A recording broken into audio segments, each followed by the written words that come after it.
On a une importance traditionnelle du travail en France, hein, qui est source de revenus bien sûr, comme dans beaucoup de pays, mais aussi source d'identité, d'identification, de place sociale, de lien social aussi. Donc le travail joue un rôle très important dans la vie, dans les représentations, dans les projections des Français. Ça reste tout à fait vrai. On peut le dire aussi, on voit bien combien les études, les questions qui sont posées au cours des études, mais aussi à Sciences Po, sont tournées vers la carrière professionnelle. Donc on fait aussi des études pour réussir dans son travail. À partir de ce moment-là, on a ces projections, et puis ce que beaucoup de Français, une majorité de Français découvrent une fois franchi le pas de l'entreprise ou du service public, parce que les deux procurent un peu la même chose, il y a une grande déception en fait. C'est que la situation au travail, les conditions de travail, la façon dont le travail est organisé, la façon dont beaucoup de salariés ne sont pas en fait écoutés à leur travail, donc on ne les fait pas vraiment participer à l'élaboration des choses, eh bien les déçoit grandement. Alors cette déception, elle peut être d'ordre émotionnel, elle peut aller beaucoup plus loin, puisque ça peut être une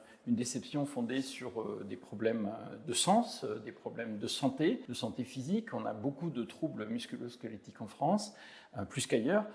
On a beaucoup d'accidents du travail, plus qu'ailleurs. Et puis, ça peut être aussi des troubles, ce qu'on appelle les risques psychosociaux, qui peuvent aller jusqu'au burn-out. Et il y en a beaucoup chez les cadres, par exemple. Donc, on a des difficultés, du malaise au travail. Oui, je suis entièrement d'accord avec ce qu'a dit Bruno Palier juste avant.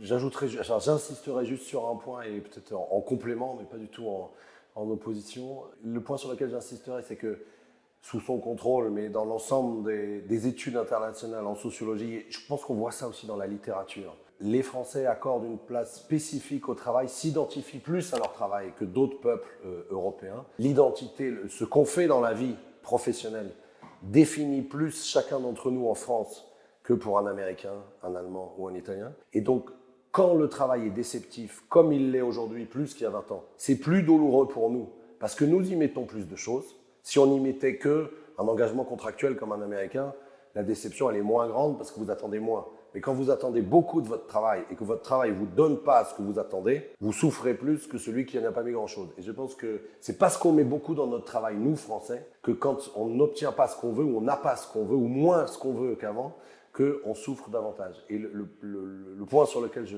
compléterai, qui va dans le même sens, c'est que c'est la dimension de la rémunération sur laquelle j'ai beaucoup essayé de réfléchir et de démontrer des choses là-dessus. On est quand même la première génération, je dis qu'on ait 55 ans ou 25 ans, c'est pas une question d'âge, mais c'est une question d'époque. Les gens qui travaillent aujourd'hui sont quand même la première génération depuis 1945 qui n'améliorent plus leur niveau de vie en travaillant.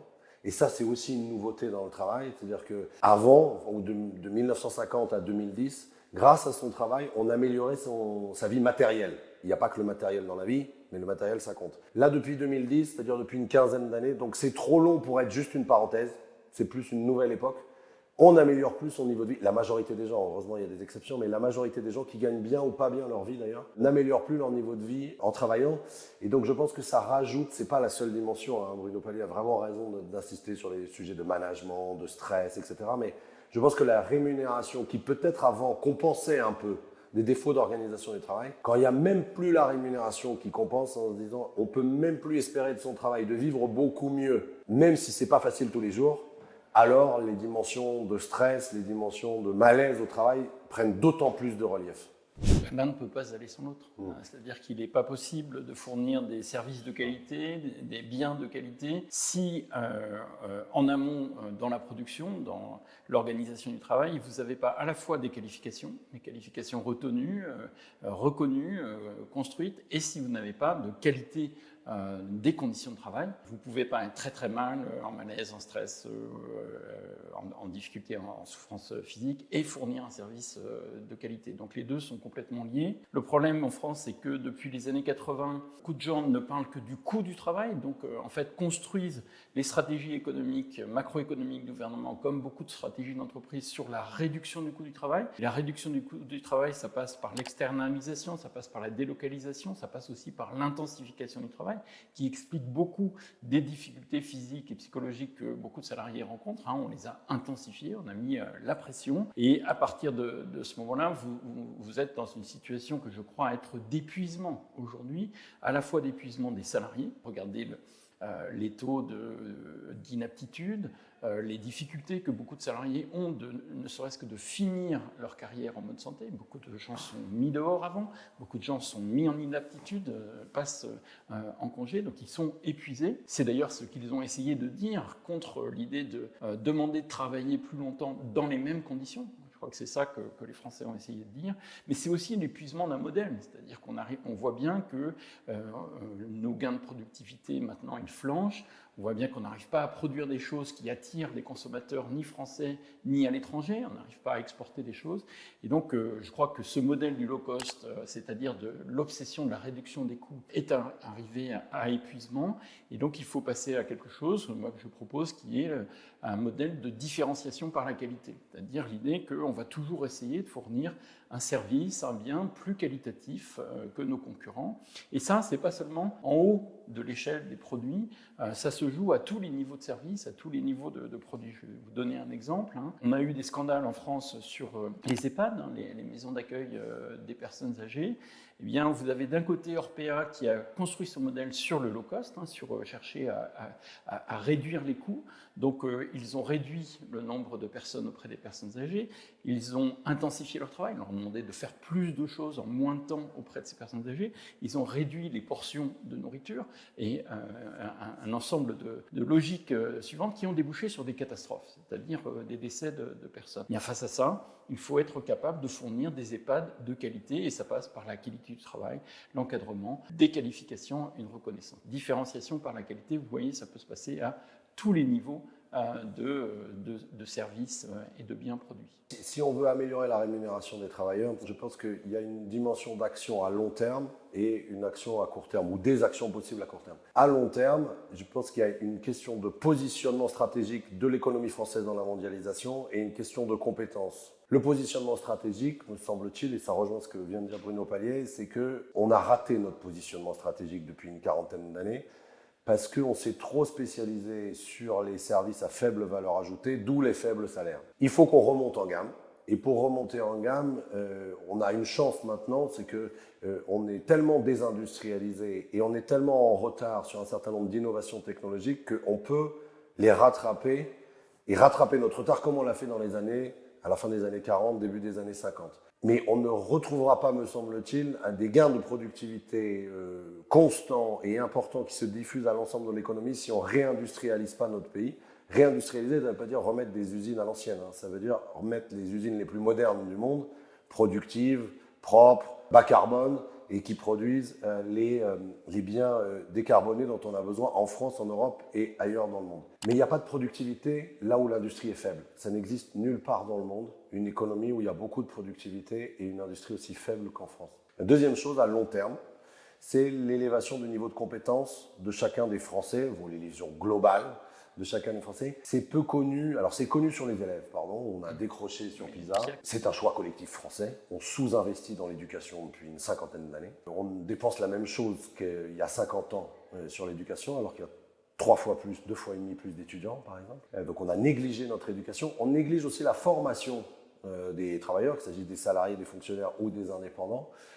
Puisque c'est moins connu ça, mais il existe l'équivalent de PISA pour les travailleurs qui s'appelle PIAC, c'est aussi l'étude OCDE, et dans les deux cas, on est à peu près 25e du monde sur les 10 dernières années, ce qui veut dire de façon non techno qu'il y a 20 à 25 autres peuples dans le monde qui sont en moyenne plus compétents que les Français. Et c'est valable, plus compétent, ce n'est pas une question de niveau de diplôme, c'est une question d'être bon dans ce qu'on fait, quel que soit son diplôme, d'être efficace dans ce qu'on fait, d'être qualifié dans ce qu'on fait, quel que soit son diplôme. Donc on a décroché là-dessus, et il y a un lien direct entre la qualité de la qualification et le salaire, partout dans le monde. Donc il faut qu'on remonte en compétences, donc on investisse sur les compétences, contrairement à ce qu'on a fait depuis une cinquantaine d'années. Et ça, je pense que ça nous permettra de retrouver une trajectoire d'augmentation des salaires, parce que augmentation de la productivité dans les années qui viennent, mais à partir de dans 15-20 ans. Parce que ça prend du temps d'investir à fond dans l'éducation, ça se voit dans 15 ans sur le marché du travail. Réindustrialiser, ça se voit aussi dans 15 ans sur le marché du travail parce que ça prend beaucoup de temps, ça fait 50 ans qu'on se désindustrialise. On ne va pas se réindustrialiser en 5 ou 10 ans. Mais on ne peut pas faire que le long terme, me semble-t-il, et peut-être que là on ouvrira le débat, mais je pense qu'il il faut qu'on fasse aussi quelque chose à court terme. Et là où j'aurais pas un point de désaccord, mais de nuance, c'est-à-dire éclairer le même phénomène qu'a décrit Bruno Palier, mais autrement, par un autre éclairage, mais de façon complémentaire, c'est que oui, on a eu une obsession du coût du travail en France et qui a été une obsession un peu mortifère, mais à l'origine de cette obsession, il y a un choix mortifère de financer notre protection sociale uniquement ou quasi uniquement par le travail, ce qui a fait du coût du travail un sujet alors que ça n'aurait pas dû l'être. Et ça, on a fait un parce que dans les comparaisons internationales, pendant longtemps, c'est moins vrai aujourd'hui, pendant longtemps, on a été plus cher, sans avoir forcément une meilleure protection sociale, parce que d'autres pays finançaient leur protection sociale aussi élevée que la protection sociale française, autrement en sollicitant par exemple un peu plus, dans certains pays, le capital, un peu plus dans certains pays l'héritage, un peu plus dans certains pays la consommation. Donc nous, il y a des manières d'avoir une très haute protection sociale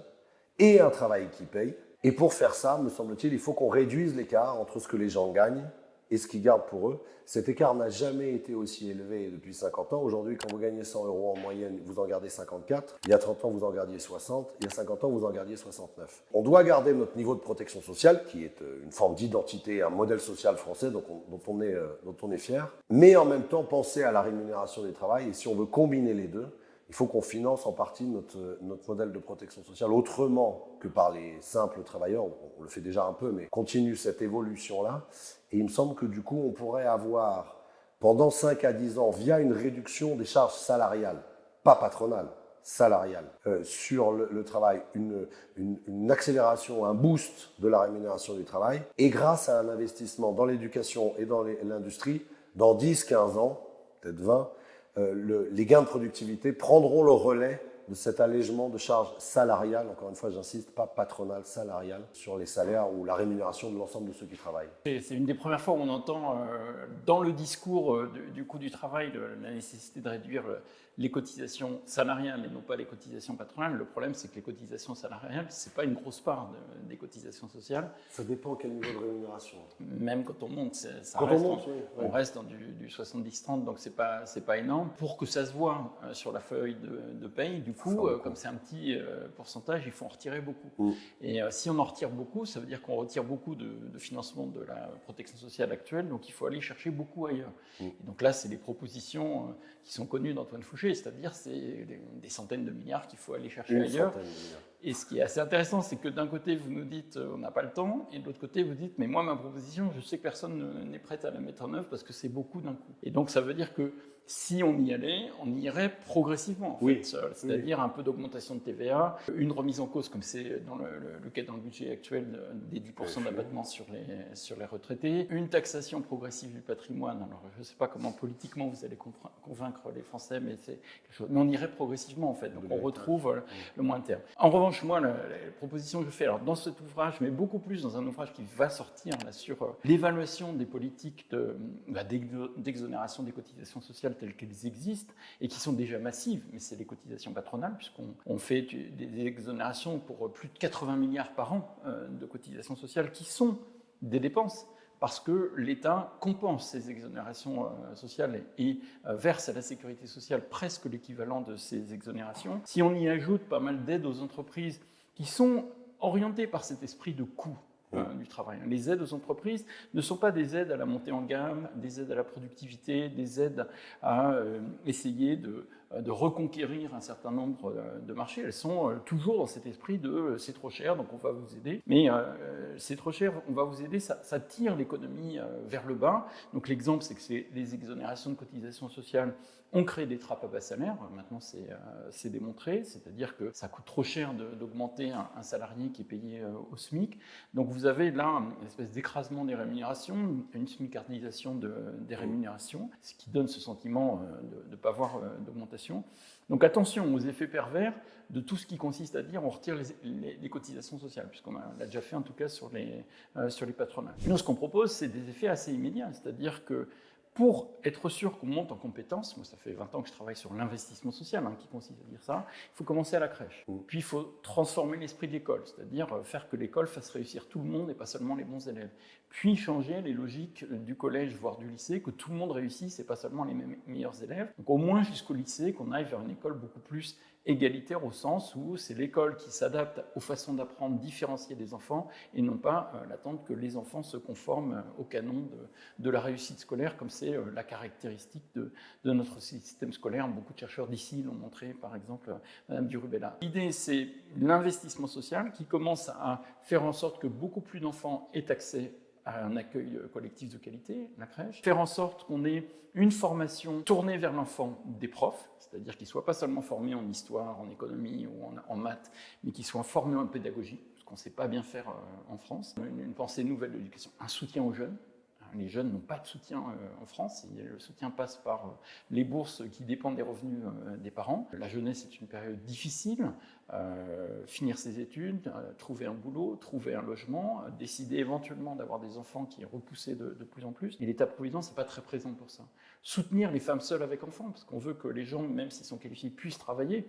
Si j'ai des diplômes, mais je suis seul et mes enfants n'ont pas de garde d'enfants, ben je ne peux pas être disponible. Voilà, ça c'est les politiques d'investissement social, qui s'ils font l'objet d'investissement, ce n'est pas seulement un casant, c'est des métiers tout de suite. Accroître les métiers dans les crèches, l'accompagnement des jeunes, la formation, c'est des métiers de maintenant, mais c'est des métiers dont on sait qu'ils sont, s'ils sont des métiers de qualité, ils sont source de satisfaction et de revenus, donc de financement des impôts, de la protection sociale, et ils sont rentables en termes de productivité, enfin de ce qu'on cherche là pour le coup, la même chose, hein, c'est-à-dire une montée en gamme de l'économie française. Il faut se donner les moyens de créer ces emplois, qui sont plutôt des emplois à financement public, donc soit directement dans le public, soit à financement public, maintenant. Ça, c'est la réponse immédiate.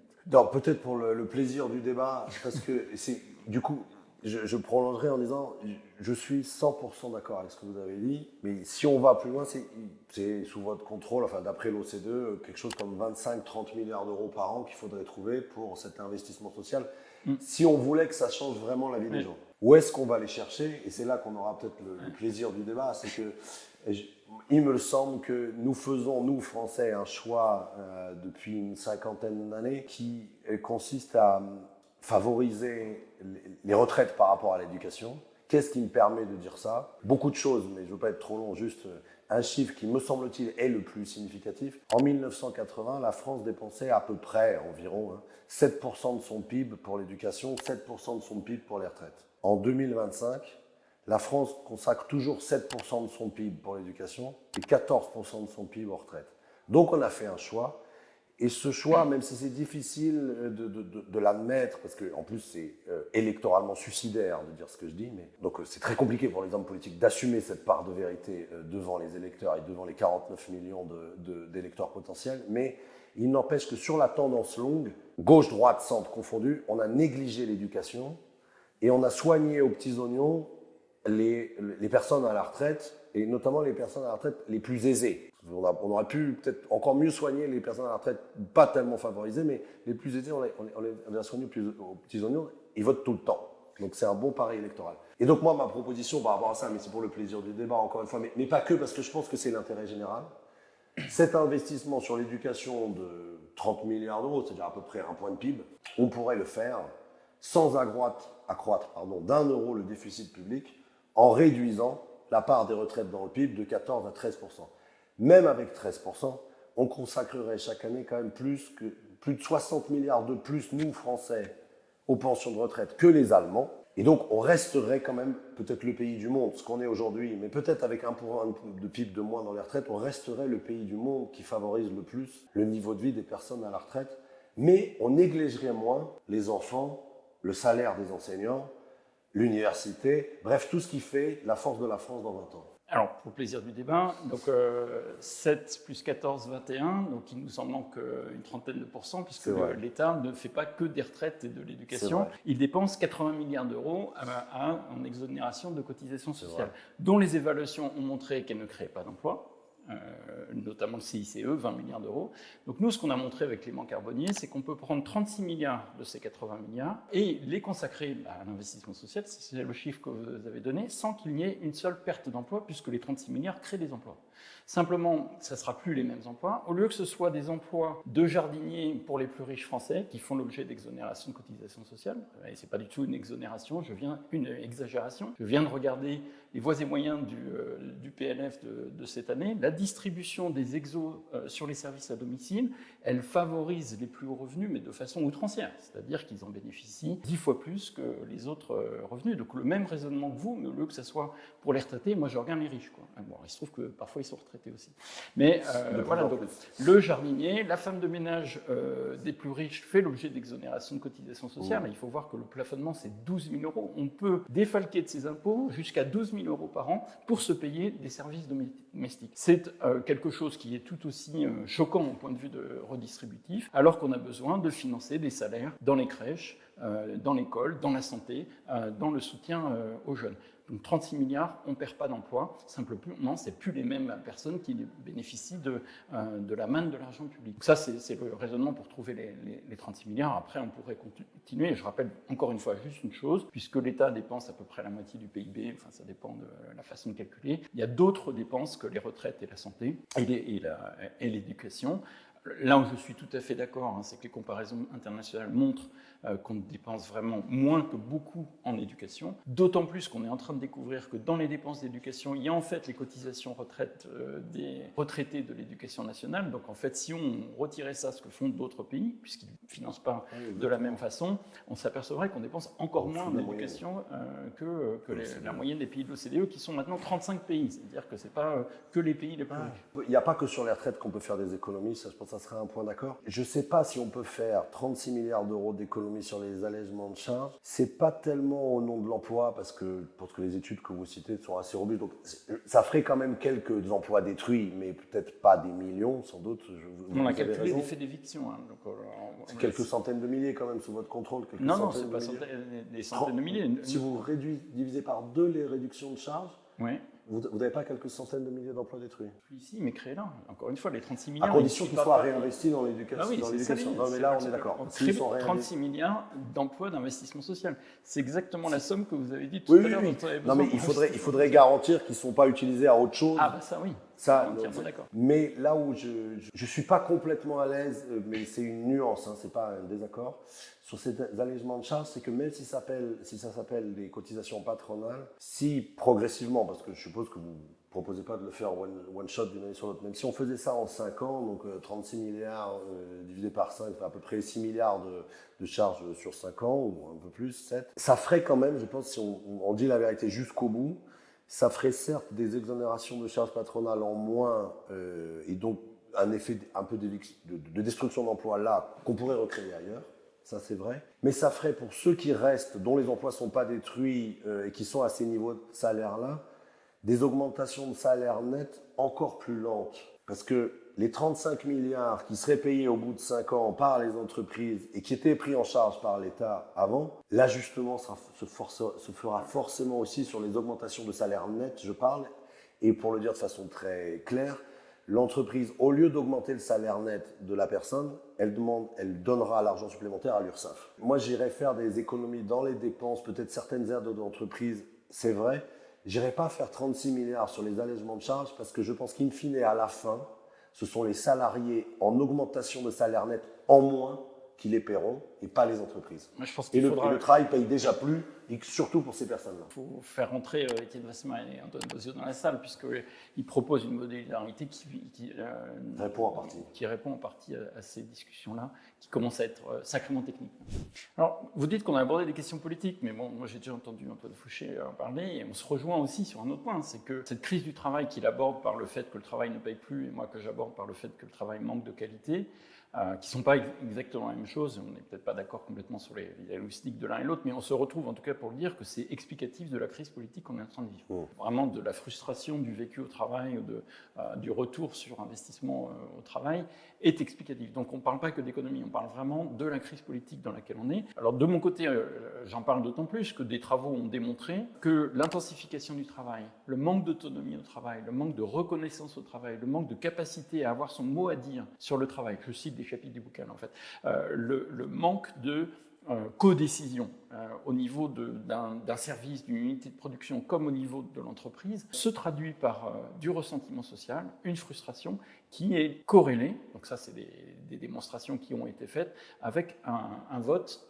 pour les droites radicales. Donc c'est vrai en France, c'est Thomas Coutreau qui l'a montré, il appelle ça le bras long du travail, donc ça touche jusqu'à la vie politique. Mais moi je travaille avec des collègues européens qui le démontrent aussi dans d'autres circonstances. Donc transformer à la fois la qualité du travail, la qualité vécue en termes de santé, etc., mais aussi la qualité en termes de capacité à avoir le sentiment que c'est son travail et qu'on le reconnaît et qu'on a son mot à dire, qu'on a la capacité de participer à l'organisation du travail. Ça peut paraître abstrait, mais il y a des choses simples. Sur les horaires, si jamais on doit avoir des horaires décalés, est-ce que je peux aussi faire part de mes préférences et participer de la définition de mes propres horaires? Sur mes tâches, est-ce que je peux aussi avoir mon mot à dire sur la meilleure façon de faire mon travail? Parce que, en fait, j'en ai l'expérience.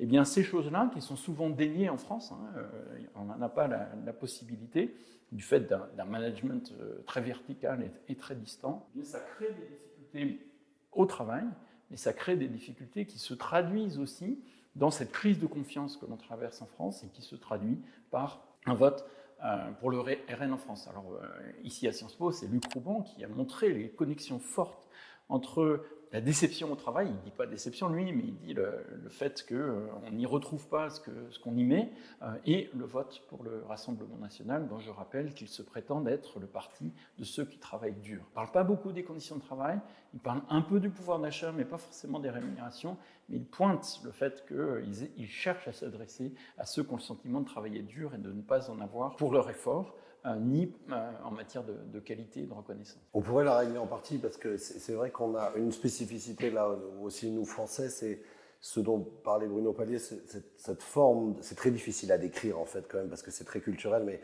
cette forme de management très vertical, très descendant qu'on retrouve beaucoup moins dans d'autres pays, qui est lié à la manière dont on sélectionne, nous, nos dirigeants, qui sont sélectionnés beaucoup sur des compétences et des critères scolaires plus que sur une expérience de vie. On a en France moins de dirigeants qui sont partis du bas et qui sont devenus dirigeants, donc qui connaissent moins les conditions de travail de ceux qui dirigent ou de ceux qui commandent. Et ça fait que la fracture en fait, sociale qu'on peut avoir dans le pays entre d'une part ce qu'on dit de façon trop rapide et un peu caricaturale, mais le peuple et les élites, vous pouvez la retrouver aussi au sein des entreprises, parce que ceux qui dirigent n'ont pas été à la place de ceux qui sont dirigés. Et quand même dans d'autres pays, notamment l'Allemagne que je connais un peu, vous avez beaucoup plus de dirigeants qui sont issus des rangs des personnes qui ont été dirigées un jour. Et ça fait que dans la perception de l'autre, dans la manière dont vous l'adressez, dans la valeur que vous donnez à ce qu'il vous dit, c'est pas la même chose selon que vous avez été à sa place ou que vous n'avez jamais été à sa place. Et puis en Allemagne, quand même, en Allemagne, il y a la codécision, c'est-à-dire qu'en Allemagne, oui, dans les conseils d'administration, vous avez la moitié, pour les entreprises depuis 2000 salariés, la moitié des membres du conseil d'administration, c'est-à-dire ceux qui décident de la stratégie, des grandes orientations, en partie de l'organisation du travail, c'est des représentants des salariés. Et puis, vous avez une habitude, une tradition d'échanger, de codécider, y compris au niveau de l'atelier, au niveau du service. Donc on est vraiment dans une pratique très différente. Mais même au-delà des syndicats, je suis d'accord avec ce que vous avez dit, c'est la codétermination, c'est avec les syndicats et ça marche. Alors il y a certains dans le patronat allemand qui vous diront que c'est une catastrophe, mais ça n'a pas empêché en tout cas l'Allemagne d'être le meilleur modèle de réussite industrielle en Europe et l'un des meilleurs modèles du monde. Donc ça fonctionne quand même.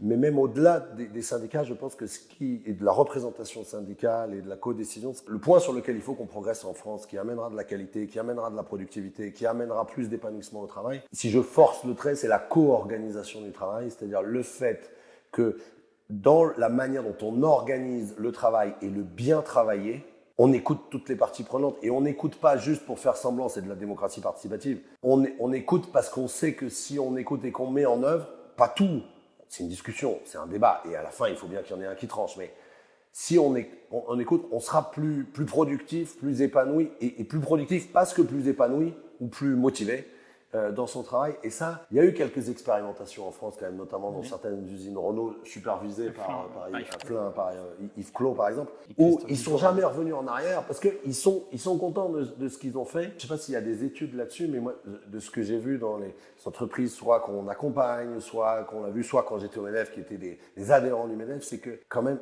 quand les salariés sont davantage impliqués dans l'entreprise, alors évidemment en étant par exemple actionnaire, où là, ils rentrent dans une autre logique, mais aussi quand ils sont impliqués dans l'organisation de leur propre travail, contrairement et qu'on leur fait confiance, contrairement à ce qu'on peut parfois entendre, ils sont plus impliqués, plus motivés et à la fin plus productifs. Et donc c'est l'intérêt général de l'entreprise qui en sort grandi avec une meilleure qualité du travail. Et de ce point de vue-là, moi, peut-être je serais assez optimiste par rapport à la suite parce qu'on part de très bas en France. Il y a des choses sur lesquelles on a plus de marge de manœuvre, par exemple les dépenses sociales. Je pense qu'on n'a plus de marge de manœuvre, on ne peut pas dépenser plus. Sur la qualité de l'organisation du travail, on a quand même des immenses marges de progression. Et donc on peut retrouver quand même, me semble-t-il, sans être naïf et bisounours, un meilleur épanouissement, implication, motivation, productivité des équipes, que ce soit dans l'industrie ou dans les services. D'où les propositions qu'on fait dans Travailler mieux, puisqu'il y a beaucoup de propositions qui visent à mettre en place des instances et des moments de co-organisation, de prise de parole sur le travail, aussi bien par un retour vers le management de proximité, comme le propose Laurent Copelletti, que des moments consacrés à la prise de parole sur son travail pour à la fois voir ce qui ne va pas, mais faire des propositions, parce que c'est vraiment ce que vous dites, toutes les expériences que Yves Clos a pu faire, que Christophe Dejour a pu faire, que d'autres ont pu faire, c'est que quand on leur donne la parole sur la façon dont ça se passe, ils peuvent faire part d'un malaise, ils peuvent dire ça va pas, mais très vite, ils font des propositions parce qu'ils aimeraient bien pouvoir travailler bien ou travailler mieux. Donc, d'où les propositions que l'on fait qui visent véritablement à faire rentrer de la prise de parole, de la démocratie au travail, sans contester le fait qu'à un moment, on tranche, parce qu'on est dans ce type de contrat de travail, mais on tranche mieux si on a su écouter. Moi, j'y insiste, quand est-ce que le MEDEF rejoindra votre parole pour dire oui, il faut qu'on mette en place ce type de dispositif et qu'on arrête de mépriser les travailleurs en disant ils ne veulent pas travailler, ils ne veulent pas travailler plus. Moi. Quand on dit le problème des Français, c'est qu'ils ne veulent pas travailler, je pense qu'on est très loin du compte. Oui, mais à la proportion du MEDEF qui dit ça, je pense c'est en voie de disparition. Vu que c'est son représentant principal. J'ai pas entendu Patrick Martin dire que les Français ne voulaient plus travailler, mais je ne suis pas là pour le défendre. Du coup, il faut faire des propositions concrètes pour avancer. Voilà, en tout cas, c'est l'objectif du bouquin, travailler mieux. Et dans le travailler mieux, moi, j'insisterai, mais c'est complémentaire, sur la dimension de la formation professionnelle, parce que le travail de qualité, c'est une prise en compte qui permet à chacun d'apporter sa pierre à la meilleure organisation du travail, mais c'est aussi la possibilité plus forte pour chacun de choisir son travail. Et ça passe par la formation professionnelle. Et ça serait encore une manière de déscolariser la société française. Pardon, quand je le dis comme ça, mais disons de sortir de la noblesse d'État, pour reprendre, bon Dieu, de la hiérarchisation des Français en fonction du diplôme qu'ils ont eu à 20 ans, pour que tout au long de sa vie professionnelle, on puisse faire le métier dont on a rêvé, qu'on n'a pas pu faire, parce qu'on n'a pas pu faire les bonnes études qu'on voulait, ou si à 40 ans on veut faire autre chose, on change de métier, on refait des études. Parce que là où c'est une question d'organisation, la productivité, la motivation, l'épanouissement, mais c'est aussi, je pense, encore plus fondamentalement, presque anthropologiquement, le fait de faire ce qu'on aime. Et pouvoir faire ce qu'on aime, c'est peut-être pas la même chose toute sa vie. Et ça suppose de pouvoir avoir accédé à la formation qui permette d'avoir les compétences pour faire ce qu'on aime.